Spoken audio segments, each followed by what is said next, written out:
welcome back to Nonsense Farm. This morning we're up for another episode of Sourdough Shenanigans. It's a cool fall morning and I want some coffee cake, so I thought this morning we would make the sourdough coffee cake recipe on Little Spoon Farm. From the website, it says, this sourdough coffee cake has a perfectly sweetened ribbon of cinnamon sugar between layers of moist vanilla cake. It's topped with a nutty pecan crumble that gets better with every bite. Sounds great. Let's get started. The first step listed in the recipe is to put together the crumble topping. Now, in the recipe, the crumble topping does have pecans. And I love pecans, but I don't like nuts in things, so I'm going to omit them. But you include them and it will be great. All right, so 4 tablespoons of, or 56 grams is how we did it, of butter, melted. I haven't melted it yet. Half a cup of brown sugar and half a cup of flour. And then 2 teaspoons of ground cinnamon.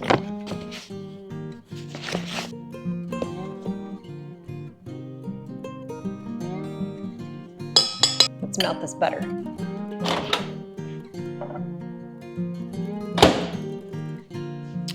There we go, nice melted butter.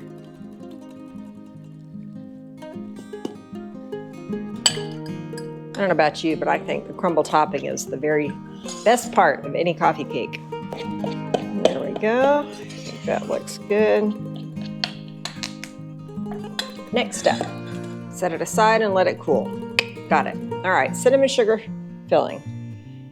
Stir in cinnamon, flour, and brown sugar in a small bowl and set aside. So this is what's going to go on top of the coffee cake. This next thing is what we're going to put in the middle. And that calls for third cup, and 2 teaspoons. Got it.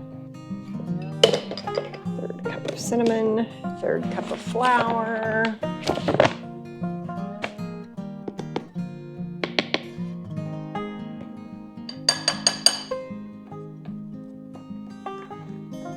I have been told, I've gotten comments about sometimes if I leave a step out when I'm giving verbal directions on these videos. So I always recommend, I'm linked to the actual Little Spoon Farm recipe in the comments. Go down there and follow her recipe. I'm just giving you an example of making it.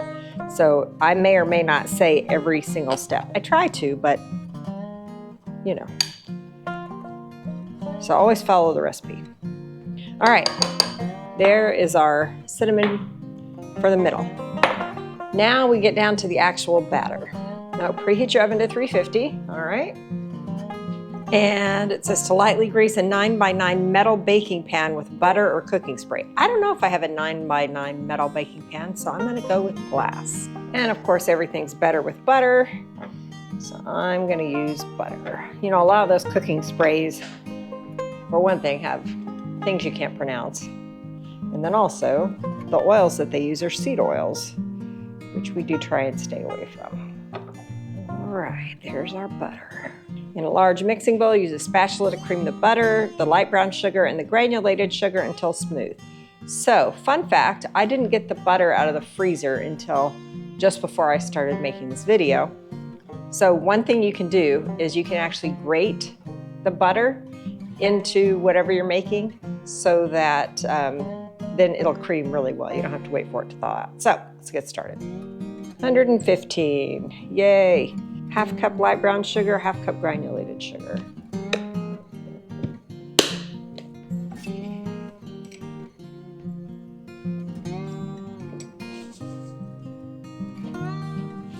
Add the eggs, vanilla extract, sour cream, sourdough starter, milk, salt, and baking powder to the bowl and stir until combined. So that's all the way down the ingredient list until the flour, which we add next. All right, so next we have 2 large eggs.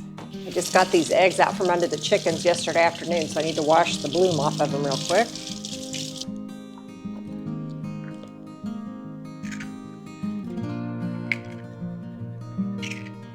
Around here, we make vanilla extract by taking and infusing bourbon with vanilla beans for a number of months. 2 tablespoons. or teaspoons rather. There we go.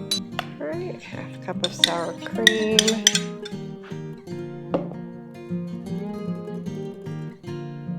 There we go. Also, ladies and gentlemen, it is perfectly fine to discard your discard. You do not have to save it. I think when people are getting started with sourdough, it feels like a lot of pressure to have this growing supply of discard growing in your refrigerator, and you feel desperate for ways to use it. You can throw it away. It is not expensive. There's nothing morally wrong with it. Throw it away in your trash, not in your sink. Lady, there's something out there that has the dogs worked up this morning. All right, 1 cup buttermilk.